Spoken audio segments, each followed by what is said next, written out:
மிலோ மற்றும் மாயாஜால jungle store.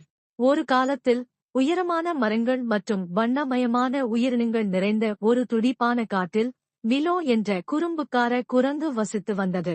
மிலோ தனது விளையாட்டுத்தனமான செயல்களுக்கும் எல்லையற்ற ஆற்றலுக்கும் பெயர் பெற்றவர். ஒரு வெயில் மதியம் கிளையிலிருந்து கிளைக்கு ஊசலாடும்போது ஒரு விசித்திரமான காட்சியைக் கண்டார். 2 பழங்கால மரங்களுக்கு இடையில் அமைந்திருக்கும் ஒரு சிறிய வசதியான கடை. ஆர்வத்துடன் மிலோ கடையை அணுகி உள்ளே எட்டிப் பார்த்தார். அவரது ஆச்சரியத்திற்கு அலமாரிகள் மின்னும் டோக்கன்களால் நிரம்பியிருந்தன, ஒவ்வொன்றும் கருணைச் செயலை குறிக்கின்றன.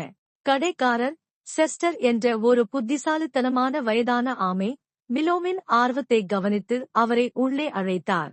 வரவேற்கிறேன் இளமையே, செஸ்டர் ஒரு அன்பான புன்னகையுடன் கூறினார்.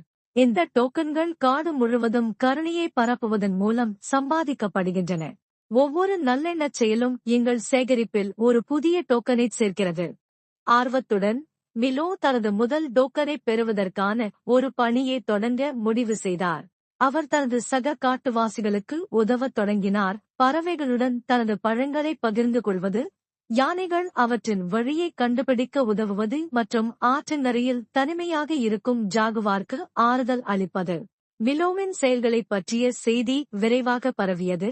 விரைவில் காட்டின் எல்லா மூலைகளிலிருந்தும் விலங்குகள் செஸ்டரின் கடைக்கு வந்து தங்கள் டோக்கன்களை சிறிய பொக்கிஷங்களுக்கு மாற்றத் தொடங்கின.